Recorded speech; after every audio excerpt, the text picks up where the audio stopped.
Hi hello welcome back to our channel. ఈరోజు అయితే మంచి డిజైన్ బ్లౌజ్ అయితే కటింగ్ అయితే చేసి చూపిస్తానండి. సో ముందుగా అయితే వీడియో ఇక్కడ కూడా స్కిప్ చేయకుండా చూడండి. అలాగే నా ఛానల్ని కొత్తగా చూసేవారైతే సబ్స్క్రైబ్ చేసుకోండి. సో డిజైనర్ అయితే ఇది. సో ముందు మనకి పీటర్ కాలర్ నెక్, అలాగే బ్యాక్ సైడ్ చిన్నగా ఇది కట్ వర్క్తో అయితే డిజైన్ అండి. సో అలాగే హ్యాండ్స్ కూడా సేమ్ మ్యాస్టీస్ హ్యాండ్స్, మనకి బుగ్గ హ్యాండ్స్ లాగా అయితే వస్తుంది. సో మనకి ఇక్కడ ఈ ఫోటోలో చూపించిన విధంగా బ్లౌజ్ ఎలా ఉందో సేమ్ యాస్టీస్ బ్లౌజ్ అయితే స్టిచ్చింగ్ చేయాలి. సో అది అయితే ఫ్రంట్ సైడ్, ఇదైతే బ్యాక్ సైడ్. సో మనకి కాలర్ అనేది ఎలా స్టిచ్చింగ్ చేసుకోవాలి, పక్క మెజర్మెంట్స్తో ఎలా స్టిచ్చింగ్ చేసుకోవాలి, ఎలా కటింగ్ చేయాలి అని అయితే చూపిస్తాను. సో ఇది వచ్చేసి main cloth. So blouse main cloth వచ్చేసి మొత్తం ఇలాగే ఉందండి. వన్ సైడ్ బార్డర్ వచ్చింది, వన్ సైడ్ చిన్న బార్డర్ ఒక సైడ్, పెద్ద బార్డర్ ఒక సైడ్. అలాగే శారీ అయితే ఇలా వచ్చింది. సో మనకి కాలర్కి ఎలా సెట్ చేసుకోవాలి, అలాగే హ్యాండ్స్కి ఎలా సెట్ చేసుకోవాలి అనేది అయితే ఫస్ట్ అయితే డిసైడ్ చేసుకోవాలి. సో ఇది ప్రిన్స్ కట్ బ్లౌజ్ కాబట్టి మనకి ఫోల్డింగ్ అనేది మన వైపుకి ఉంచుకోవాలి, ఓపెన్స్ అనేది ఆపోజిట్ అయితే ఉంచుకోవాలండి.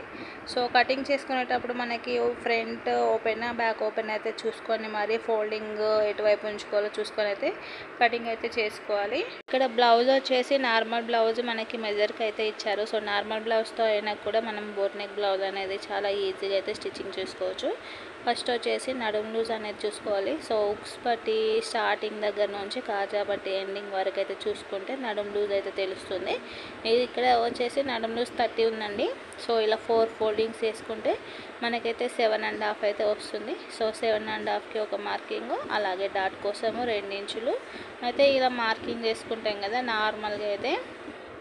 సో ఇక్కడ మార్కింగ్ చేసుకుంటే మనం ఇలా డబుల్ లైన్ అయితే తీసుకోవాలి, ఎందుకంటే కింద ఖర్చు కోసం అయితే చూసుకోవాలి కదా. సో ఇక్కడ వచ్చేసి బ్లౌజ్ యొక్క లెంత్ అనేది చూసుకోవాలి. సో బ్లౌజ్ యొక్క లెంత్ షోల్డర్ మీద ఉన్న జాయింటింగ్ దగ్గర నుంచి చివరి వరకు, అంటే డాట్ దగ్గర ఉన్న చివరి వరకు అయితే చూసుకుంటే 15 ఇంచెస్ అయితే ఉంది. సో 15 ఇంచెస్ ఉంటే మనం ఒక 1 ఇంచ్ యాడ్ చేసుకొని 16 ఇంచెస్ అయితే పెట్టుకోవాలండి. సో ఇక్కడ 16 ఇంచెస్ పెట్టుకున్నాం కదా. సో 1 ఇంచ్ అయితే ఖర్చు కోసమే ఎక్స్ట్రా పెట్టుకున్నాము. సో ఇక్కడ కింది నుంచి 16 ఇంచెస్ పెట్టుకోవాలి. సో క్లాత్ స్ట్రైట్ ఎక్కడ ఉంటే అక్కడ నుంచి అయితే పెట్టుకోవాలి. ఇలా మనము 1 ఇంచ్ అనేది ఎక్కువ తీసుకున్నాం కదా, ఈ 1 ఇంచ్ మనకి అనేది ఖర్చు కోసం అయితే పోతుంది.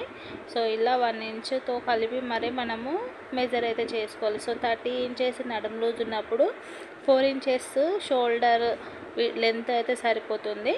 సో షోల్డర్ లెంత్కి వచ్చేసి 7 ఇంచెస్ పెట్టుకున్నాం కదా. ఆర్మ్ రౌండ్ కోసం కూడా సేమ్ 7 ఇంచెస్ అయితే పెట్టుకోవాలి. సో ఇక్కడ ఖర్చు అయితే తీసేసి మరీ పెట్టుకోవాలండి, ఖర్చుతో కలిపి అయితే పెట్టుకోవద్దు. సో దేనికైనా కూడా ఖర్చు తీసేసి పెట్టుకోవాలి. సో ఇక్కడ వచ్చేసి మనకి ఇది వచ్చేసి ఫ్రంట్ పార్ట్ కదండి. ఇలా మనం ఇలా ఆర్మ్ రౌండ్ కోసం అయితే ఇలా ఎల్ షేప్ అనేది తీసుకున్న తర్వాత మనము ఫ్రంట్ పార్ట్ కోసం వచ్చేసి 1 ఇంచ్ మార్కింగ్ చేసుకోవాలి. బ్యాక్ పార్ట్ కోసం అయితే 1.5 ఇంచు మార్కింగ్ అయితే చేసుకోవాలి. మనకి ఇక్కడ ఫ్రంట్ పార్ట్ కోసం వచ్చేసి 4 ఇంచెస్ దగ్గర నుంచి, అలాగే బ్యాక్ పార్ట్ కోసం వచ్చేసి 3.5 ఇంచెస్ దగ్గర నుంచి అయితే ఇలా మనం హార్మ్ రౌండ్ పాయింట్కి అయితే కలిసేట్టుగా మార్కింగ్ అయితే చేసుకోవాలి. ఇక్కడ మనం ఫ్రంట్ పార్ట్ ఒకటి మార్కింగ్ చేసుకుంటే ఈజీగా బ్యాక్ పార్ట్ మార్కింగ్ కూడా చేసుకోవచ్చండి. మనకి నడుము లూజు హామ్ లూజు అయితే ఒక్కదానికి మార్కింగ్ చేసుకుంటే ఈజీగా ఇంకో దానికి కూడా మార్కింగ్ అనేది చేసుకోవచ్చు. ఇక్కడ మనకి నెక్ వచ్చేసరికి 3.5 ఇంచులు అండి, ఖర్చుతో కలిపి అయితే 4 ఇంచులు. సో ఇక్కడ నేనైతే 3.5 ఇంచులు అంటే ఖర్చుతో కలిపి 4 ఇంచులు మనము మార్కింగ్ చేసుకున్న తర్వాత నెక్ విడ్త్ అనేది ఎంత పెట్టుకున్నామో ఇక్కడ కింద కూడా సేమ్ అంతే విడ్త్, అంటే పైన 4 ఇంచులు మార్కింగ్ చేశాను, కింద కూడా సేమ్ 4 ఇంచుల విడ్త్తో అయితే ఇలా రౌండ్ షేప్ మార్కింగ్ చేసుకోవాలండి. ఇక్కడ నెక్ రౌండ్ దగ్గర 1 ఇంచ్ పెట్టేసుకొని మనం రౌండ్ షేప్ తీసుకోవాలి. సో మనకి ఇలా రౌండ్గా రావాలా లేదంటే బోట్ నెక్ లాగా రావాలా అనేది అయితే చూసుకోవాలి. సో నాకు ఇక్కడ మనము దీనికి కాలర్ అయితే పెడుతున్నాం కాబట్టి రౌండ్ నెక్ వచ్చేటట్టు చూసుకొని అయితే కట్ చేసుకోవాలి. మనకి నెక్ వచ్చేసి ఈ షేప్లో అయితే వస్తుంది. షోల్డర్ విడ్త్ ఎంత ఉందో షోల్డర్ విడ్త్ను బట్టి అయితే మనము ఇలా పీటర్ కాలర్ నెక్ అయితే కటింగ్ చేసుకోవాలి. సో అదైతే మనము బ్లౌజ్ మొత్తం కటింగ్ చేసిన తర్వాత చూపిస్తానండి. ఇక్కడ ప్రిన్స్ కట్ కోసము మనకి షేప్ ఎలా రావాలి అంటే మనం ఇలా ఎల్ షేప్లో అయితే హార్మ్ రౌండ్కి మార్కింగ్ చేసుకున్నాం కదా. సో ఆ కార్నర్ దగ్గర నుంచి పైకి అయితే ఒక 1/2 ఇంచ్ మార్కింగ్ చేసుకోవాలి. ఇక్కడ ప్రిన్స్ కట్ కోసం కింద వచ్చేసి స్టార్టింగ్ దగ్గర నుంచి 2.5 ఇంచులకు మార్కింగ్ చేసుకొని మళ్ళీ ఒక 2 ఇంచులకి ఇలా మార్కింగ్ చేసుకోవాలి. సో పైకి వచ్చేసి ఇలా 4 ఇంచుల లెంత్తో మనం డాట్ మార్కింగ్ అనేది చేసుకోవాలండి. చివరన డాట్కి అయితే 1 ఇంచు ఇలా స్ట్రేట్ మార్కింగ్ చేసుకొని మనం హార్మ్ రౌండ్ దగ్గర ఉంది కదా, సో దీనికి వీలైనంత వరకు రౌండ్ షేప్ వచ్చేట్టు ఇక్కడ నేను చూపిస్తున్న విధంగా ఇలా రౌండ్ షేప్ వచ్చేట్టు మార్కింగ్ చేసుకోవాలి. సో ఇలా సెకండ్ వచ్చేసి 1 ఇంచ్ విడ్త్తో ఇలా మార్కింగ్ చేసుకుంటే మనకి ప్రిన్స్ కట్ షేప్ అనేది కరెక్ట్గా అయితే వస్తుంది. సో ఇక్కడ 4 ఇంచుల విడ్త్ ఈ మార్కింగ్ ఉంది కదా, ఈ మార్కింగ్ని ఇలా కలిసేట్టు సైడ్కి 1 ఇంచ్ మార్కింగ్ చేసుకున్నాం కదా స్ట్రైట్గా. సో ఇలా మనకి రావాలి. ఇష్టం వచ్చినట్టు అయితే మనం మార్కింగ్ అనేది చేసుకుంటే మనకి షేప్ దగ్గర వచ్చేసి కరెక్ట్ ఫిట్టింగ్ అయితే రాదండి. సో దానికోసం అయితే మనం కరెక్ట్ ఫిట్టింగ్ అయితే చూసుకోవాలి. ఇప్పుడు వచ్చేసి హార్మ్ లూజ్ మార్కింగ్ అనేది చేసుకుందాము. ఇలా కరెక్ట్గా స్ట్రైట్గా పెట్టేసుకొని షోల్డర్ దగ్గర ఉన్న జాయింట్ దగ్గర నుంచి ఇలా ఫస్ట్ ఫిట్టింగ్ కుట్ అనేది ఉంటుంది కదా, అక్కడి వరకు అయితే మనము మార్కింగ్ చూసుకోవాలండి. ఇలా చూసుకుంటే మనకి హార్మ్ లూజ్ వచ్చేసి 8 ఇంచెస్ అయితే వచ్చింది. సో 8 ఇంచెస్కి ఒక మార్కింగ్, అలాగే ఎక్స్ట్రా లూజ్ కోసం అయితే 2 ఇంచులు మార్కింగ్ చేసుకొని మనకి ప్రిన్స్ కట్ కోసం వచ్చేసి కొంచెం క్లాత్ అనేది ఎక్స్ట్రాగా పడుతుంది కదా. సో మనకి బ్యాక్ పార్ట్ ఫ్రంట్ పార్ట్ ఈక్వల్గా రావాలి అంటే ఇక్కడ మనం కొంచెం ఫ్రంట్ పార్ట్కి మాత్రం ఇలా లైన్ అనేది క్రాస్గా వచ్చింది కదండి. సో పైన అయితే సేమే ఉంటుంది, కింద ఇలా జస్ట్ స్ట్రైట్గా మార్కింగ్ చేసుకుంటే మనకి ఫ్రంట్ పార్ట్ బ్యాక్ పార్ట్ రెండు ఈక్వల్గా అయితే వస్తాయండి. సో నార్మల్ బ్లౌజ్కైనా ప్రిన్స్ కట్ బ్లౌజ్కైనా ఇలా కొంచెం సైడ్కి ఓన్లీ ఫ్రంట్ పార్ట్కి మాత్రం ఒక 1/2 ఇంచ్ వరకు అయితే క్లాత్ అనేది ఎక్కువ తీసుకోవాలి, ఒక నడుము దగ్గర మాత్రమే. ఇంకా దీనికి వచ్చేసి కింద కొంచెం క్రాస్ కటింగ్ చేసుకోవాలి, అలాగే షోల్డర్ డౌన్ కూడా కంపల్సరీగా తీసుకోవాలండి. సో ఇప్పుడు వచ్చేసి మనకి ఫ్రంట్ పార్ట్ మార్కింగ్ అయితే అయిపోయింది కదా, దీన్ని అయితే ఇలా కటింగ్ చేసుకుంటే దీన్ని కొలతను బట్టి బ్యాక్ పార్ట్ కూడా కటింగ్ చేసుకోవచ్చు. నేను ఇక్కడ అయితే హార్మ్ దగ్గర అయితే ఓన్లీ బ్యాక్ మార్కింగ్ని బట్టి కటింగ్ చేశానండి. సో ఇది మనం బ్యాక్ పార్ట్ కటింగ్ చేసుకున్న తర్వాత ఫ్రంట్ పార్ట్కి వచ్చేసరికి లోతు తీసుకుంటే మనకి ఈజీగా అయితే అయిపోతుంది. మనకి ఇక్కడ షేప్ పార్ట్ అనేది ఏమీ లేదు కాబట్టి ఫ్రంట్ పార్ట్ ఎంత ఉందో బ్యాక్ పార్ట్ కూడా సేమ్ మెజర్మెంట్ కాబట్టి సో ఇలా స్ట్రైట్ మార్కింగ్ అనేది తీసుకుంటే ఈజీగా అయితే ఉంటుంది. సో ప్రతిదీ అయితే మనకి కొలుచుకోవాల్సిన అవసరం అయితే ఏమీ ఉండదు కదా. సో మనకి ఏదైనా కూడా వర్క్ అనేది ఫాస్ట్గా కంప్లీట్ అయ్యేట్టు చూసుకోవాలండి. మనము బ్లౌజులు కటింగ్ చేస్తూ ఉంటేనే ఏది ఎలా చేస్తే ఈజీగా అయిపోతుంది అనేది కూడా మనకి ఒక ఐడియా అయితే వస్తుంది. సో దాన్ని బట్టి అయితే మనం ఈజీగా కటింగ్ చేసుకోవచ్చు. సో ఇక్కడి వరకు అయితే నెక్ విడ్త్ అయితే ఉంది. అలాగే ఇక్కడ బ్యాక్ నెక్ వచ్చేసి 5 ఇంచెస్ తీసుకున్నాను, ఫ్రంట్ నెక్ వచ్చేసి 4 ఇంచెస్, అంటే ఖర్చుతో కలిపి ఈ front neck 4 inches, back neck ఖర్చుతో కలిపి 5 ఇంచెస్ అండి. సో నెక్ లెంత్ అనేది మన ఇష్టము. సో 4 ఇంచెస్ 4.5 ఇంచెస్ అయితే కరెక్ట్గా సరిపోతుంది. ఇలా షోల్డర్ డౌన్ అనేది ఇలా మనము నెక్ దగ్గర వచ్చేసరికి సేమ్ ఉంటుంది, కానీ షోల్డర్ సైడ్ వచ్చేసి ఒక 1/2 ఇంచ్ అనేది ఇలా క్రాస్ మార్కింగ్ చేసుకోవాలి. మనము డ్రాప్ కానీ ఏ డిజైన్ అయినా పెట్టుకున్నా కూడా నెక్ దగ్గర నెక్ లెంత్ కింద ఒక 1 ఇంచ్ అనేది వదిలేసి మనము డ్రాప్ లెంత్ కానీ కప్పు కింద మనం ఇలా కప్పు అయితే చూసుకోవాలండి. సో మనకి నార్మల్ నెక్లకి ఎంత నెక్ లెంత్ అనేది ఎంత ఉంటుందో అంతవరకు అయితే చూసుకోవచ్చు. నార్మల్గా అయితే 9 ఇంచెస్ 10 ఇంచెస్ 11 ఇంచెస్ వరకు అయితే ఉంటుంది కదా.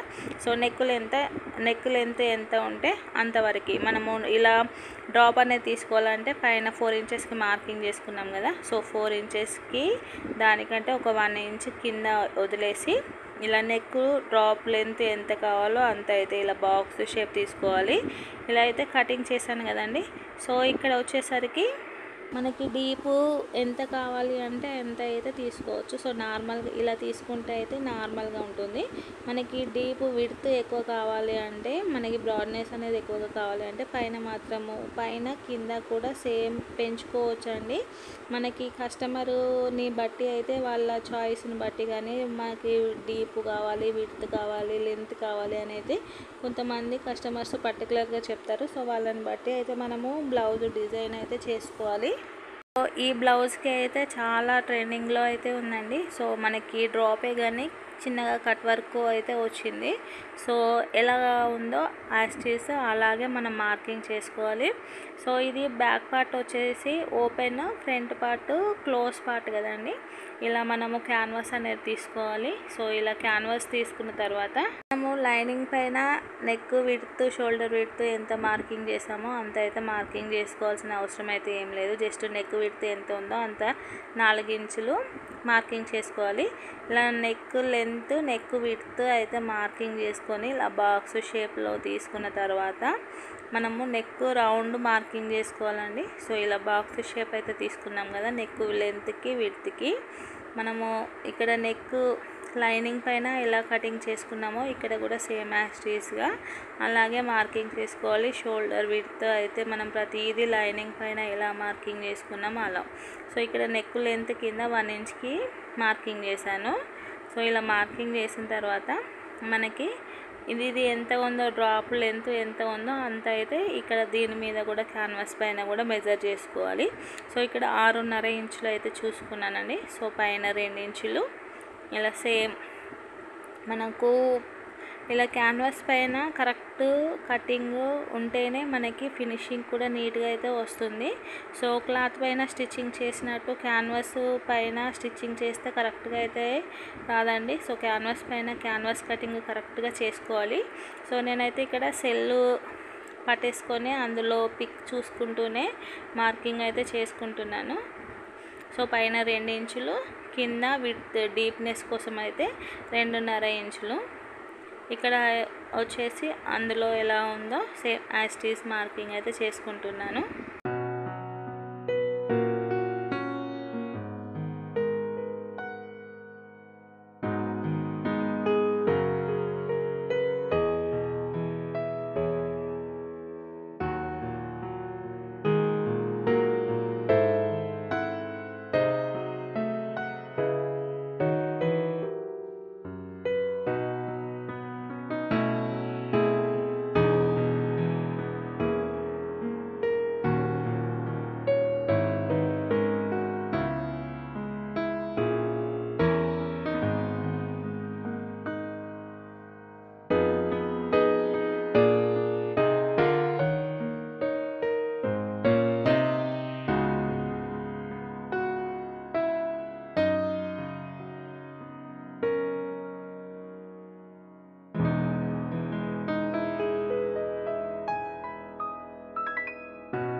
సో మనం లైనింగ్ పైన మార్కింగ్ చేసుకునేది ఇలా క్యాన్వాస్ పైన మార్కింగ్ చేసుకున్నాం కదా. సో ఫినిషింగ్ అనేది ఇలా వస్తుంది. సో కంపల్సరీగా మనకి డిజైన్ ఎంత ఉందో దానికంటే ఒక 1/2 ఇంచు పేపర్ అయితే ఎక్కువగా కటింగ్ చేసుకోవాలి.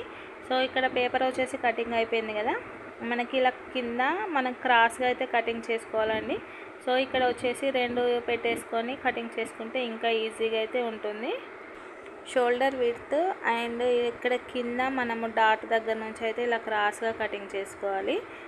ఇక్కడ మనం డాట్ అనేది ఉంది కదా, ఇలా క్రాస్గా కటింగ్ చేసుకుంటే మనకి సైడ్ విడ్త్ లెంత్ అనేది తగ్గి మనకి సైడ్కి చంక కింద ముడతలు రాకుండా అయితే కరెక్ట్ ఫినిషింగ్తో అయితే వస్తుంది. జస్ట్ ఇలా క్రాస్గా కటింగ్ చేసుకుంటే సరిపోతుంది.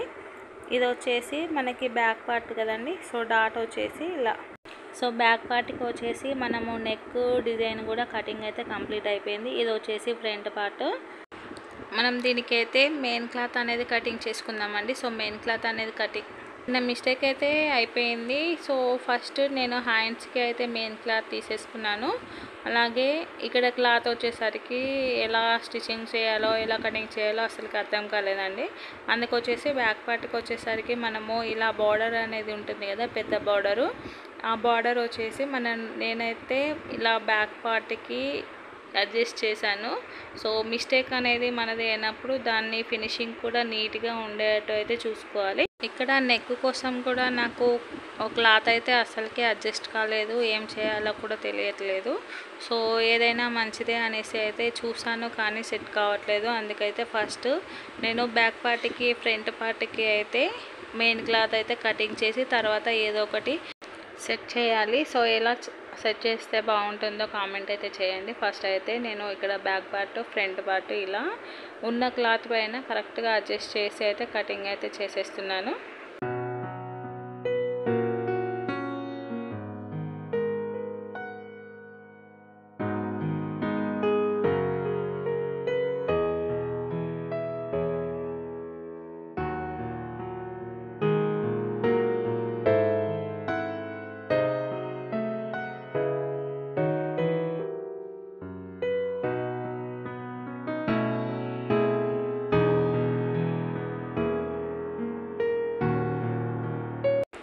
సో ఇలా కటింగ్ చేసిన తర్వాత మనకి నెక్ పీస్కి అయితే ఇది మాత్రమే ఉంది. సో మనకి విడ్త్ సరిపోవట్లేదు, లెంత్ అయితే సరిపోవట్లేదు. సో ఇలా చేస్తే అయితే బాగుంటుంది కదా. సో అందుకోసం అయితే మనకి శారీలో కట్టుకొంగుకు అయితే బార్డర్ అయితే సేమ్ రన్నింగ్ బార్డర్ అయితే ఉంటుంది కదా. సో ఆ బార్డర్ మనకి క్లాత్కి ఎంతవరకు కావాలో అంతవరకు అయితే ఇలా కటింగ్ చేసుకొని మళ్ళీ ఈ ప్లేస్లో వేరే క్లాత్ అయితే జాయిన్ చేసుకుంటే మనకి కట్టుకొంగుకే పోతుంది కాబట్టి అంత ఫరక్ అయితే ఏముండదు. సో ఏం చేయాలో అయితే ఒక నిమిషం అర్థం కాలేదండి. నేనైతే కాలర్ కోసం చూసుకోకుండా డైరెక్ట్ హ్యాండ్స్ బ్లౌజ్కి వచ్చేసరికి నేను కాలర్ ఎలా స్టిచ్చింగ్ చేయాలన్న చిన్న కన్ఫ్యూజన్లో అయితే పడిపోయాను. మళ్ళీ తర్వాత శారీ చూసేసరికి సేమ్ రన్నింగ్ బార్డర్ అయితే ఉంది కదా అనేసి అయితే అప్పుడు కొంచెం రిలాక్స్ అయితే అయ్యాను. అందుకోసం వచ్చేసి ఇక్కడ బ్యాక్ పార్ట్ కూడా హైలైట్ అయిపోయిందండి ఈ బార్డర్తో. మిస్టేక్ చేశాను, బ్లౌజ్ పాడైపోతుంది ఏమో అని అనుకున్నాను కానీ ఏమీ అయితే కాలేదండి. జస్ట్ కాలర్కి అయితే చిన్న జాయింటింగ్ అయితే ఉంది, అది కూడా అంతా ఏం ఏర్పడదు. సో ఇప్పుడు మనం కట్ చేసుకున్న ఈ క్యాన్వాస్ అనేది ఉంటుంది కదా, సో దాన్ని అయితే లైనింగ్కి అయితే ఐరన్ చేసుకోవాలి. సో ఇక్కడ వచ్చేసి మనము ఇలా డైరెక్ట్ అయితే లైనింగ్కి ఈ కాలర్ ఉంది కదండి, దీన్ని అయితే లైనింగ్కి అయితే జాయింటింగ్ చేయకూడదు. సో దీనికోసం వచ్చేసి మనం వేరే క్లాత్ అయితే దీనికి జాయిన్ చేసుకొని మళ్ళీ మెయిన్ క్లాత్కి స్టిచ్చింగ్ చేసుకొని అయితే చేసుకుంటే బాగుంటుంది. సో కరెక్ట్ లెంత్ అయితే చూసుకోవాలండి. సో ఇప్పుడు వచ్చేసి ఇలా మనం ఈ నెక్ అనేది ఉంది కదండి, చిన్న వీడియో క్లిప్ అయితే మిస్ అయిపోయింది, దీనికి కటింగ్ అయితే మిస్ అయిపోయిందండి. సో నెక్స్ట్ వీడియోలో ఎలా కటింగ్ చేసుకోవాలనేది అయితే మళ్ళీ చూపిస్తాను. సో మనకి సేమ్ క్లాత్ అయినా పర్వాలేదు, వేరే క్లాత్ అయినా పర్వాలేదు, కొంచెం స్టిఫ్గా ఉండే క్లాత్కి ఇది పేస్ట్ చేసుకుంటే చాలా నీట్గా అయితే వస్తుంది. సో వన్ సైడ్ వచ్చేసి షైనింగ్ ఉంటుంది కదా, షైనింగ్ ఉన్నది మనము క్లాత్ పైన పెట్టేసుకోవాలండి. మనకి కొంచెం రఫ్గా ఉన్నది ఇలా పైకి పెట్టేసుకోవాలి. మనం షైనింగ్ ఉన్నది కిందికి పెట్టేసుకుంటే క్లాత్కి ఈజీగా పేస్ట్ అయిపోతుంది ఇలా వేడి తగిలేసరికి. కటింగ్ దగ్గరే కొంచెం కన్ఫ్యూజ్ అనేది ఉంటుంది కానీ చాలా ఈజీ మెథడ్లో బ్లౌజ్ అనేది స్టిచ్చింగ్ చేసుకోవచ్చు. సో ఇక్కడ వచ్చేసి ఇది పక్కకు పెట్టేశాను. బ్యాక్ పార్ట్కి వచ్చేసరికి డైరెక్ట్ లైనింగ్కి అయినా కూడా మనం ఐరన్ చేసుకోవచ్చు అండి. నేను క్యాన్వాస్ అనేది బ్యాక్ పార్ట్కి డైరెక్ట్ ఫోల్డింగ్ మీద కటింగ్ చేశాను, అందుకే ఇక్కడ ఓపెన్ అయితే చేసుకుంటున్నాను. సో ఇలా ఓపెన్ చేసుకున్న తర్వాత మనకి బ్యాక్ పార్ట్ ఓపెన్ కదా, కరెక్ట్ రెండు మనకి రైట్ సైడ్ లెఫ్ట్ సైడ్ రెండు ఇలా క్లాత్ కరెక్ట్గా సెట్ చేసుకోవాలి. ఏది ఎటు సైడ్ వస్తుందో అనేది చూసుకోవాలి. ఇక్కడ నెక్ షేప్ కూడా కటింగ్ చేసుకోవాలని నేను ఇంతకుముందు అయితే ఇలా కటింగ్ అయితే చేయలేదు. సో ఇప్పుడు వచ్చేసి దీనికి మనము ఏ డిజైన్ డ్రాయింగ్ చేసుకున్నామో సేమ్ అదే డిజైన్లో ఇక్కడ పేపర్ కటింగ్ చేసేసుకోవాలి. ఇలా కటింగ్ చేసుకున్న తర్వాత మనం క్లాత్ అనేది కరెక్ట్గా అంటే రెండు ఇలా ఎదురెదురుగా పెట్టేసుకొని ఐరన్ చేసుకుంటే కన్ఫ్యూజ్ అనేది ఏమి లేకుండా ఉంటుంది, లేదంటే ఒకటి కిందికి ఒకటి పైకి అయితే అయిపోతుంది. సో ఇలా కరెక్ట్గా పెట్టేసుకొని ఐరన్ అనేది చేసుకోవాలి.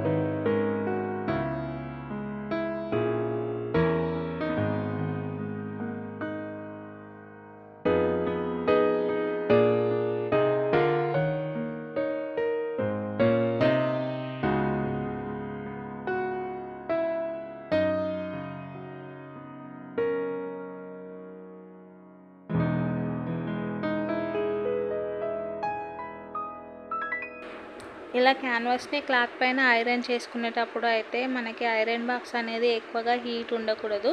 సో నార్మల్ హీట్ ఉంటే అయితే సరిపోతుంది. ఇలా పేపర్ అనేది క్లాత్ పైన కరెక్ట్గా సెట్ చేసుకొని జస్ట్ నార్మల్ హీట్తో ఐరన్ చేసుకుంటే మనకి కరెక్ట్గా అయిపోతుందండి. అదే ఓవర్ హీట్తో ఐరన్ చేసుకుంటే మనకి పేపర్ అనేది ముడతకైతే వస్తుంది. సో దానికోసం అయితే ఓవర్ హీట్ లేకుండా కరెక్ట్ నార్మల్ హీట్తో అయితే ఐరన్ చేసుకోవాలి. ఫైనల్లీ అయితే మనకి కావాల్సిన క్యాన్వాస్ అయితే క్లాత్ పైన కటింగ్ అండ్ పేస్టింగ్ అయితే కంప్లీట్ అయిపోయింది. నెక్స్ట్ వీడియోలో అయితే స్టిచ్చింగ్ అనేది చాలా ఈజీ మెథడ్లో ఎలా చేసుకోవాలో చూపిస్తాను. చిన్న వీడియో క్లిప్ అయితే మిస్ అయిపోయింది, కానీ బ్లౌజ్ కటింగ్ అయితే చాలా పర్ఫెక్ట్గా అయితే చూపించానని అనుకుంటున్నానండి. సో మీకు ఏదైనా డౌట్ ఉంటే అయితే కామెంట్ బాక్స్లో కామెంట్ చేయండి, తప్పకుండా రిప్లై ఇస్తాను. అలాగే వీడియో ఎలా ఉందో కామెంట్ అయితే చేయండి. అలాగే వీడియో కనుక నచ్చినట్లయితే please like, share and subscribe. Thank you for watching.